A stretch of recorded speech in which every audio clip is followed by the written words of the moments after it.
you ever been in a room where a song finishes and all of a sudden the air changes? I heard that once. When this track came on, people just stopped. They didn't clap. They didn't talk. They listened like someone had whispered a secret they couldn't unhear. Today, Whiskey Lullaby.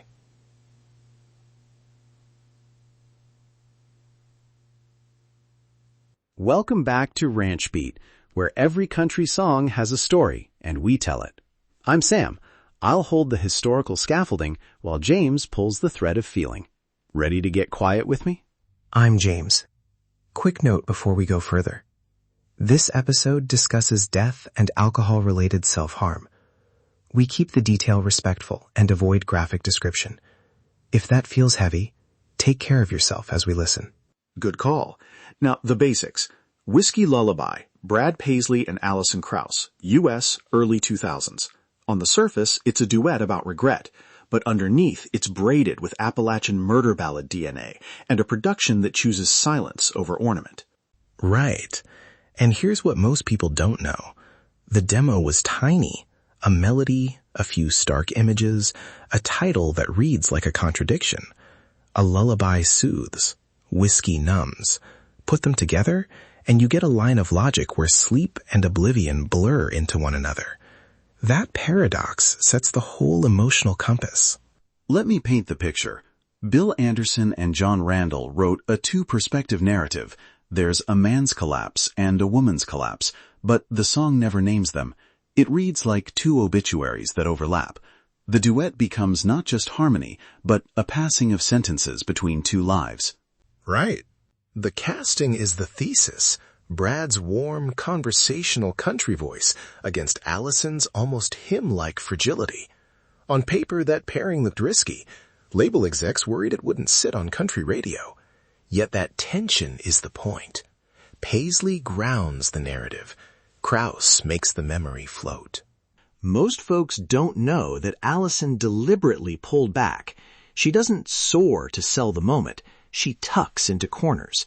Producer Frank Rogers kept the arrangement skeletal: acoustic guitar, a careful pedal steel, sparse percussion, and a fiddle that suggests ghosts rather than announces them.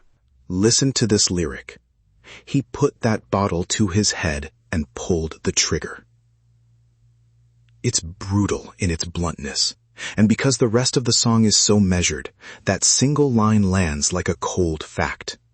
You feel someone reading minutes from a ledger. No flourish, just consequence. Whoa. And here's the crucial tonal decision. The writers treat alcohol as erasure, not escape. That distinction matters. It's documentary, not glamour. But I also want to say, some listeners did feel rattled, and radio programmers debated whether the line was too explicit for daytime play. I'm not sure I buy the melodrama critique. Me neither, mostly.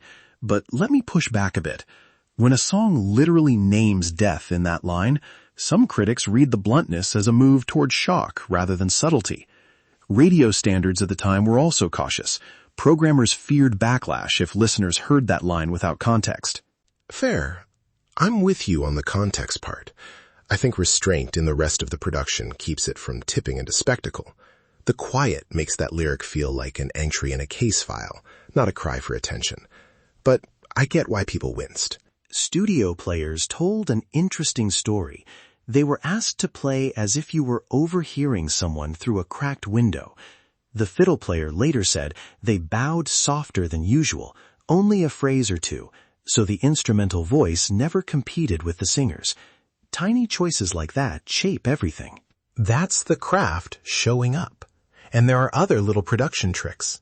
You can hear room reverb set just enough to place both voices in the same space, but not to blend them into a single organism.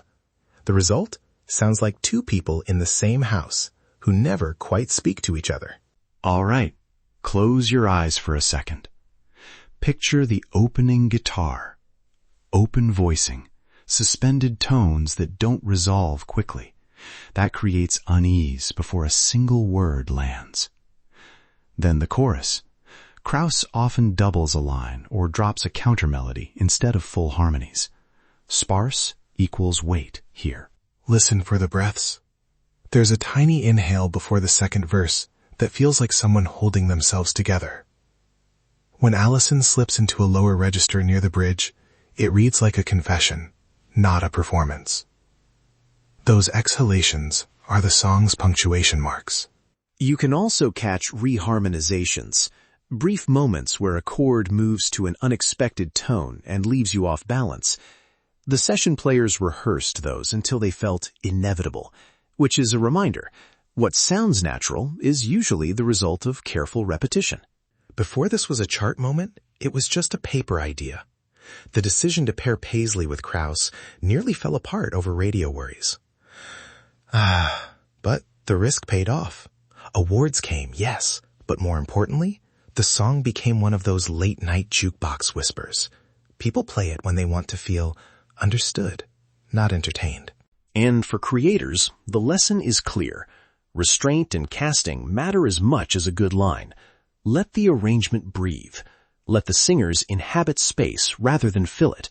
Specificity, tiny domestic images, makes the emotion universal. If you took something from this, hit like, subscribe, and tell us the lyric that caught you. What line from Whiskey Lullaby stayed with you? And hey, drop the next country track you want us to break down. Any country except Thailand. Seriously, we have a running list. We read every suggestion. And one last thing.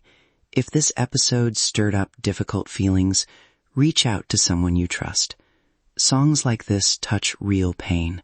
We aim to tell the story without glamour or sensationalism.